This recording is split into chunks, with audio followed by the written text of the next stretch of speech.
এটা গভীৰ কুঁৱলীৰে ভৰা সন্ধিয়াত হেমন্ত তেওঁৰ নাও আৰু জাল লৈ বিল লৈ গ'ল। নেট পেলোৱাৰ লগে লগে অসাধাৰণ ধৰা আৰম্ভ হ'ল। ডাঙৰ ডাঙৰ ৰুই কটা চৰাল মাছ উঠি আহিল, কিন্তু প্ৰতিবাৰ পিছফাললৈ ঘূৰি মাছবোৰ বাৰুদ থ'বলৈ গ'লে কেইটামান মাছ নোহোৱা হৈ গৈছিল। হঠাতে বিলৰ পাৰ পৰা এটা চিনাকি মাত আহিল। হেমন্ত ভাই, মই আহিলো। তেওঁৰ ঘনিষ্ঠ বন্ধু ৰজেনৰ মাত। ৰজেন নাওত উঠি হাঁহি হাঁহি ক'লে, তই অকলেই যোৱা দেখি ময়ো আহিলো।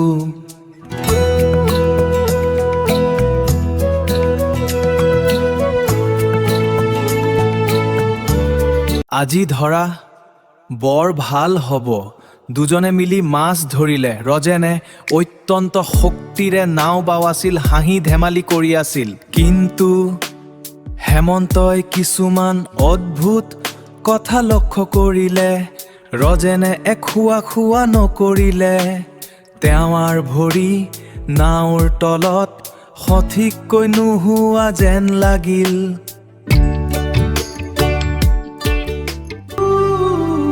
তেওঁৰ ছালখন অলপ বেছি পুৱা যেন লাগিছিল। পুৱা হোৱাৰ সময়ত ৰজেনে ক'লে, মাছবোৰ মোৰ ঘৰত থৈ যা, কাইলৈ আমি ভাগ কৰিম।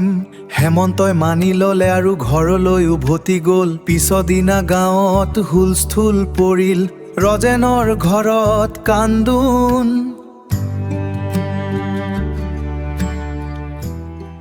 ৰজেনক আগদিনা সন্ধিয়াতে বিলত মৃত অৱস্থাত পৰিছিল আৰু তেওঁৰ শৰীৰ আধা পানীখত খোৱা যেন লাগিছিল।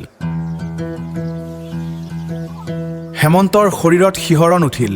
যি ৰজেন তেওঁৰ লগত মাছ ধৰিছিল সেয়া বাঘ আছিল, এটা ভয়ানক পানীৰ ভূত যিয়ে মানুহৰ ছাল পিন্ধি লয়। সেই ৰাতি হেমন্তৰ ঘৰত টোকৰ পৰিল।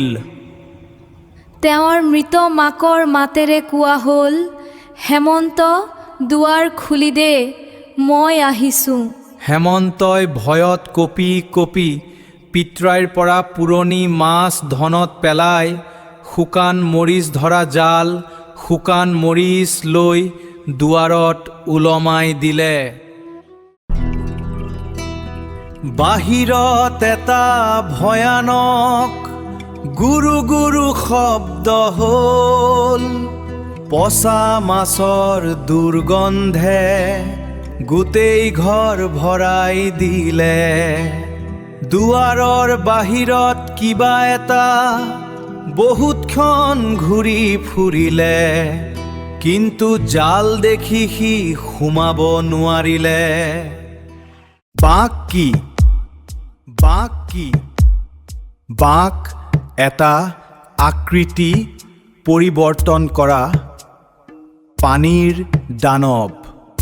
ই মানুহৰ ৰূপ লৈ তেওঁলোকৰ ঘনিষ্ঠজনৰ দৰে দেখা কৰে, পিছত তেওঁলোকক ডুবাই মাৰি ছালখন পিন্ধি লয়। বাঘে ফাটি যোৱা জাল, মৰিচ আৰু নহৰুক ভয় কৰে।